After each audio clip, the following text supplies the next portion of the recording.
How to Win Friends and Influence People by Dale Carnegie. Dale Carnegie's How to Win Friends and Influence People is a cornerstone of modern self-development, a timeless guide to building meaningful relationships and achieving success through genuine human connection. Based on extensive research and real-world experience, Carnegie's principles have empowered millions to navigate social and professional landscapes with greater skill and empathy.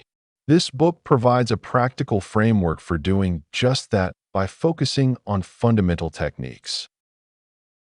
Part 1. Fundamental Techniques in Handling People.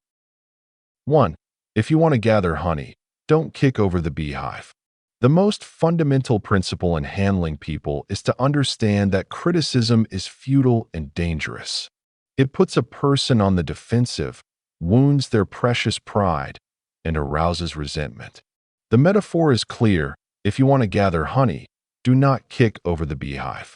Criticism rarely leads to lasting positive change. Consider the story of the notorious killer Two Gun Crowley. As he was captured, wrote a statement saying, "Under my code is a weary heart, but a kind one that would do nobody any harm." Even the most violent criminals do not blame themselves. The infamous gangster Al Capone saw himself as an unappreciated public benefactor. Criticism is a form of punishment. It does not permanently eliminate an undesirable behavior. It only teaches people to avoid the critic. If you want to influence people, you must replace criticism with understanding.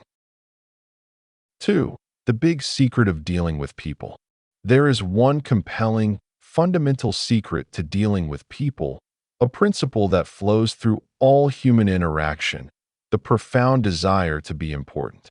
This is not a mere want, but a deep, driving human urge. As the philosopher John Dewey stated, the deepest urge in human nature is the desire to be important. The psychologist William James agreed, calling it the craving to be appreciated. This need is so powerful it can be likened to a physical hunger. People are literally starving for a feeling of significance. This craving is what distinguishes us from animals.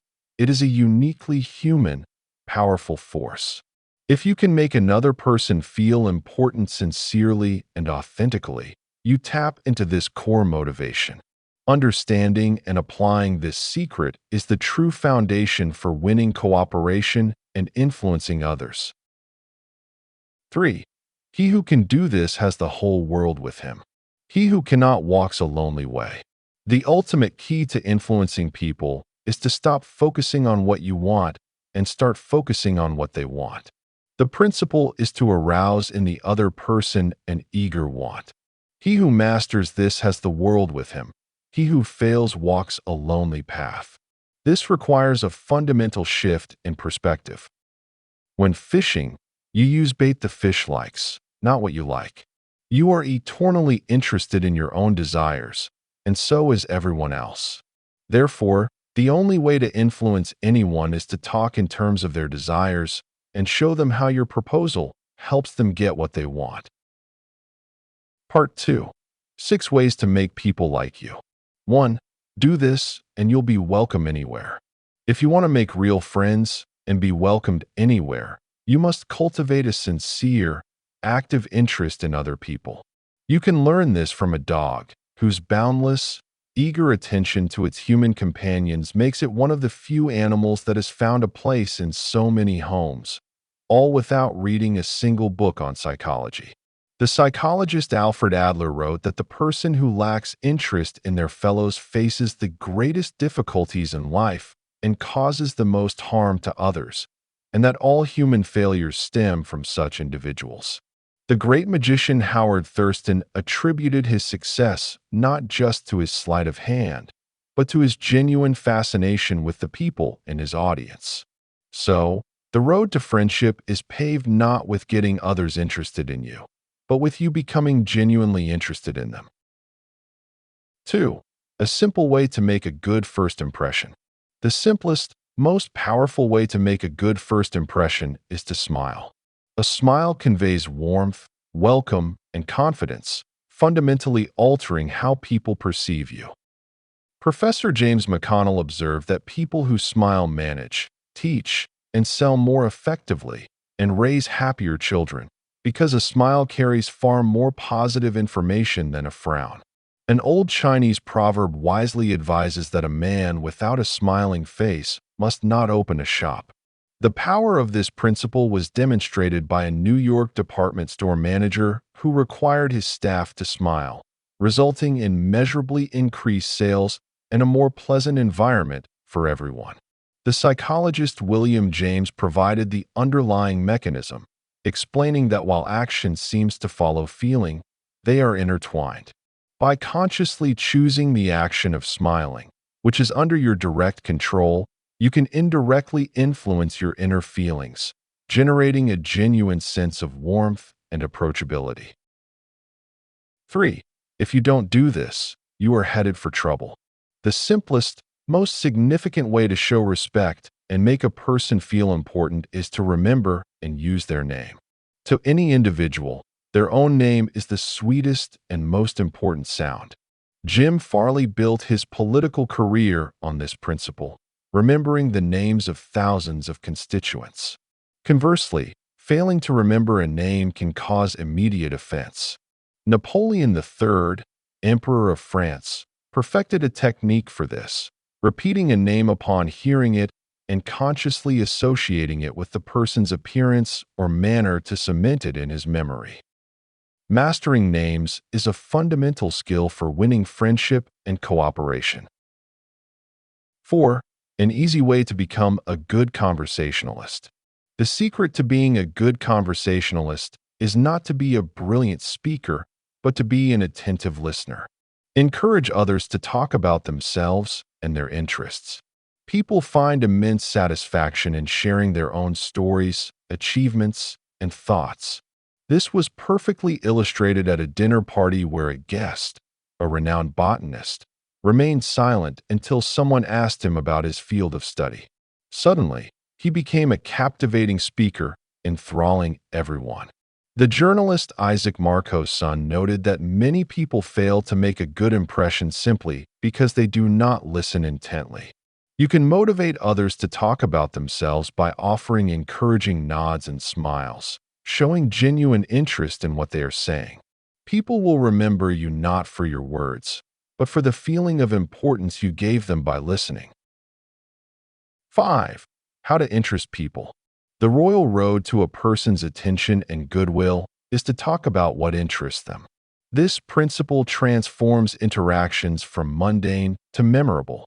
Guests at Sagamore Hill were always astonished to discover President Theodore Roosevelt had meticulously researched their personal passions beforehand, ensuring conversations were instantly engaging and made them feel uniquely valued.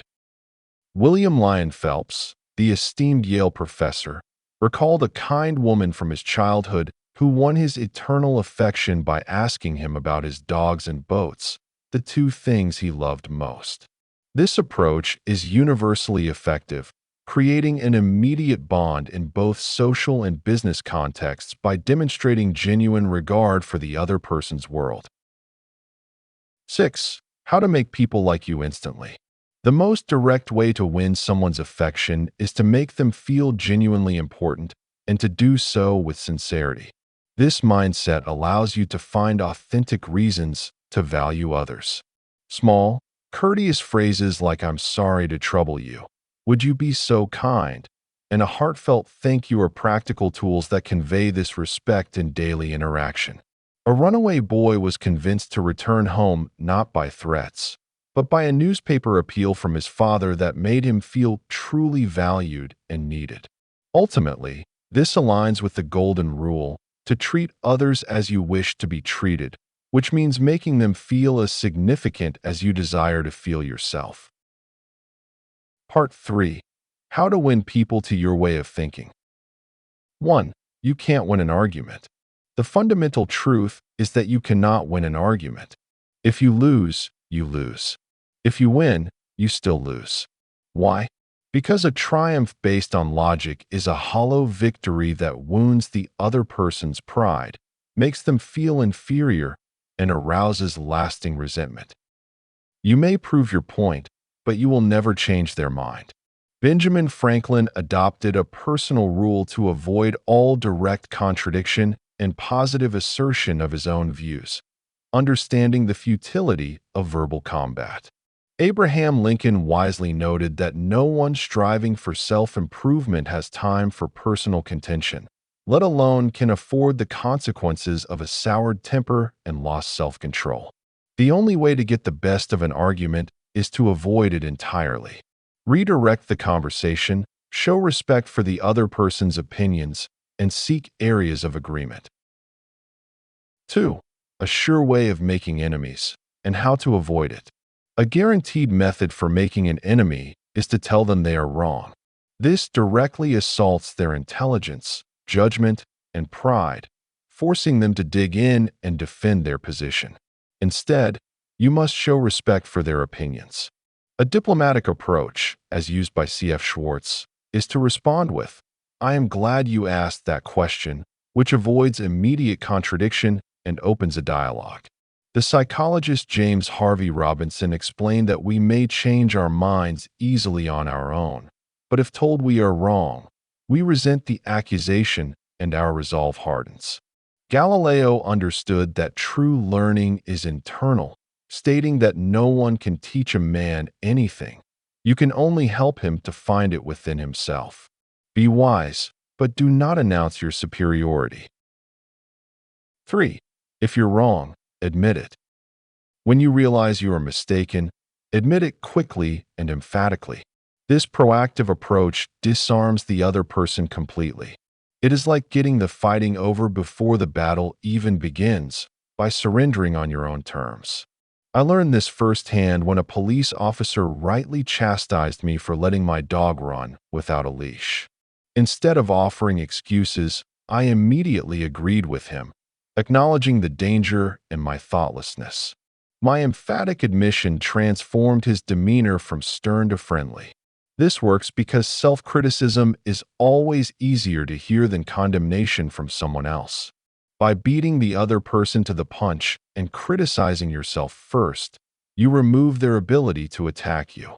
They are often left with no option but to be understanding and forgiving, saying something like, "Oh, it wasn't that bad," and the potential conflict evaporates into mutual respect. 4. A drop of honey. If you want to win people to your way of thinking, always begin in a friendly way. This principle is perfectly captured in Abraham Lincoln's favorite saying, "A drop of honey catches more flies than a gallon of gall." Hostility begets hostility, while a gentle, friendly approach disarms resistance and opens minds. When John Rockefeller Jr. faced a bitterly hostile crowd of striking coal miners, he did not confront them. He began with respect and friendliness, calling them friends and neighbors, which completely transformed the atmosphere and allowed him to be heard. Similarly, a landlord secured overdue rent from a reluctant tenant not with threats, but by starting with a friendly visit and expressing understanding. You cannot force someone to agree with you, but you can guide them by starting with a drop of honey. 5. The secret of Socrates. Another powerful way to win people to your way of thinking is to get them saying yes from the very outset. This technique, inspired by the Socratic method, involves asking a series of questions that guide the other person to agree with you on minor points, leading them inevitably to your desired conclusion. This works on a deep psychological level. Once a person begins saying yes, they develop a positive, accepting momentum that makes it progressively more difficult to suddenly say no. An old Chinese proverb captures the spirit of this approach. He who treads softly goes far. Instead of forcing your opinion, you gently steer the conversation. A salesman demonstrated this masterfully by asking a customer questions designed to elicit agreement about the benefits of his product, so that by the time the major point was discussed, the customer was already in the habit of agreeing. Start with points of agreement, and you will meet far less resistance. 6. The safety valve in handling complaints. When dealing with complaints, disagreements, or frustrated people, the most effective strategy is to let the other person do a great deal of the talking. Think of this as a safety valve on a boiler, allowing built-up steam to escape safely and preventing a dangerous explosion. A sales representative faced with a buyer ready to cancel a large order didn't argue. He simply asked questions and let the buyer talk. As the buyer explained his reasons, he actually talked himself into seeing the value of the product and not only kept the order, but increased it. This requires sympathetic listening, hearing them out with patience and understanding, even if you disagree. 7. How to get cooperation. Genuine cooperation is secured not by command, but by letting the other person feel the idea is their own. People inherently prefer suggestions they discover themselves over ideas imposed upon them. A factory manager needed his workers to adopt a new safety system. Instead of ordering them, he gathered them and asked questions about potential hazards and solutions, skillfully guiding the discussion until the workers themselves proposed the very system he wanted. They then championed its implementation with real enthusiasm because they felt it was their creation. This highlights the power of asking questions instead of giving orders. This technique makes people feel valued and intelligent, bypassing the natural resistance everyone has to being told what to do. 8. A formula that will work wonders for you. A truly transformative formula for winning people over is to make a sincere effort to see things from their point of view. This requires a deep, empathetic shift captured in the magic formula. I would rather walk 2 hours in the other person's moccasins before criticizing him for 5 minutes. Success in dealing with people hinges on this. There is always a reason why someone thinks and acts as they do.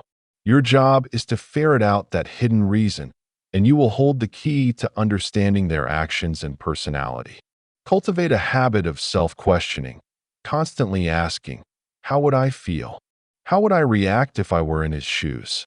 The benefit is immense. It not only minimizes conflict, but actively builds sympathy, tolerance, and patience, forming the bedrock of all effective communication and persuasion.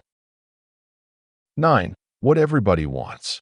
A powerful and often overlooked way to win people over is to be genuinely sympathetic with their ideas and desires.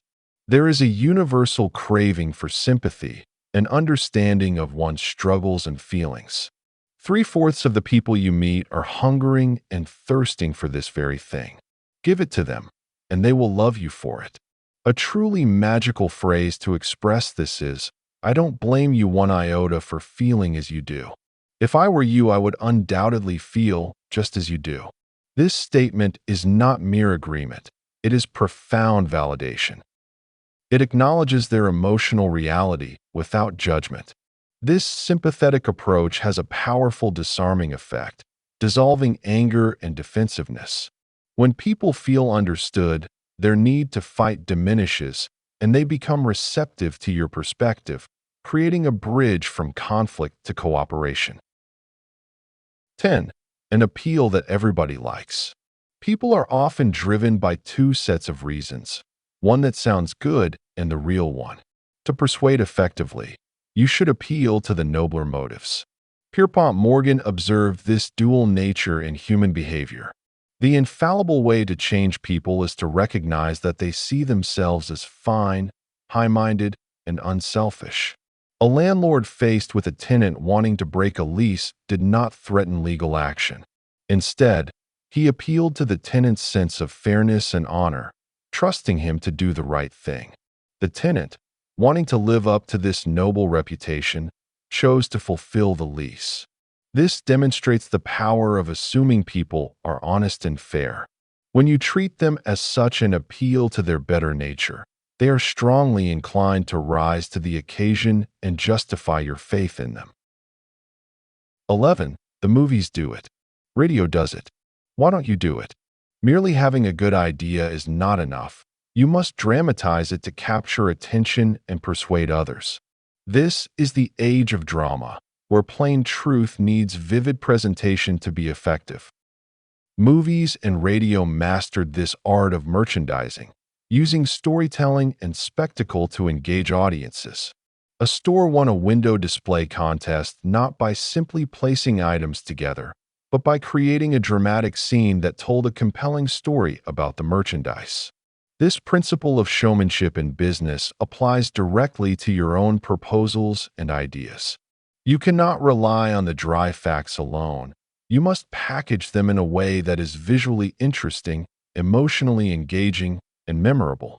By turning your presentation into a performance, you make your ideas impossible to ignore and far more likely to be accepted and acted upon. 12. When nothing else works, try this. When all other methods of persuasion fail, you can often succeed by throwing down a challenge. The desire to excel, to prove one's worth, is a powerful, universal motivator. Charles Schwab needed to increase production at a steel mill whose day shift was underperforming. He did not issue threats or pleas. He simply asked the day shift foreman for a piece of chalk, wrote the number of tons produced by the night shift on the floor, and left. The day shift, seeing this as a direct challenge, resolved to beat that number. They succeeded, and a healthy competition between shifts began, dramatically boosting overall output. This story illustrates the power of the game, turning a task into a contest. By appealing to the spirit of competition and the innate thirst to excel, you can unlock extraordinary effort and achievement where other incentives fail. Part 4. Be a leader. How to change people without giving offense or arousing resentment. 1. If you must find fault, this is the way to begin. When you must correct someone or point out a fault, the way you begin is critical. Always start with genuine praise and honest appreciation. Think of it as a barber's lather. The lather does not cut, but it prepares the face for the razor, making the process smooth and effective. A construction supervisor used this method, first commending his crew's speed before asking them to be more careful with materials, a request they gladly accepted. Abraham Lincoln consistently applied this, starting his most critical letters with a compliment. Beginning with praise makes the other person receptive, ensuring your subsequent feedback is heard rather than resisted. 2. How to criticize and not be hated for it. Effective leaders know how to correct mistakes without provoking resentment by calling attention to errors indirectly. Direct criticism wounds pride and arouses defiance. A store manager who found clerks ignoring a customer didn't criticize them. He served the customer himself, leaving the wrapped goods for the clerks, silently highlighting their duty. This technique, using a minimum visible point, allows people to correct themselves without feeling attacked. By giving people the opportunity to save face and preserve their dignity, you secure their cooperation and loyalty, transforming potential conflict into a moment of positive growth and learning. 3. Talk about your own mistakes first. When you need to address someone else's error, a powerful way to make them receptive is to first discuss your own similar mistakes. This creates an immediate bond of shared fallibility, disarming their defensiveness. I had to employ this with my own niece, whose work as my secretary was falling short. Instead of pointing out her faults directly, I began by recounting the many blunders I had made at her age, mistakes far worse than hers. This admission made the atmosphere sympathetic, not adversarial. She quickly opened up about her own difficulties, and together we found a solution. Criticizing yourself first demonstrates humility and fairness, making it clear you are not setting yourself up as a perfect judge, but as a fellow learner. This principle makes it dramatically easier for the other person to listen, as they are not being attacked, but are joining you in a constructive conversation about improvement. 4. No one likes to take orders. Resentment is the natural response to a direct command, as it assaults a person's pride and autonomy. A true leader inspires cooperation not by ordering, but by asking questions. This approach transforms resistance into willing collaboration. Ian McDonald, a safety coordinator, faced a factory rule requiring goggles that workers refused to wear. Instead of enforcing the rule with threats, he walked the floor and politely asked workers if the goggles fit well or needed adjustment. This simple question, framed as concern for their comfort, made them feel respected. They willingly complied, not because they were ordered, but because they felt part of the solution. 5. Let the other person save face. Nothing is more cruel or strategically unwise than publicly humiliating another person. A true leader understands the critical importance of letting people save face. An executive has no right to say or do anything that diminishes a person's self-respect under their authority. Anna Mazzone, a dedicated teacher, discovered a student cheating on an exam. Instead of exposing him before the class, she spoke to him privately after school. She gave him a chance to confess and redeem himself, preserving his dignity.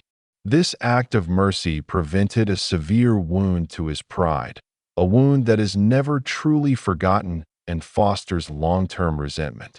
By handling the situation discreetly, she corrected the behavior without creating an enemy.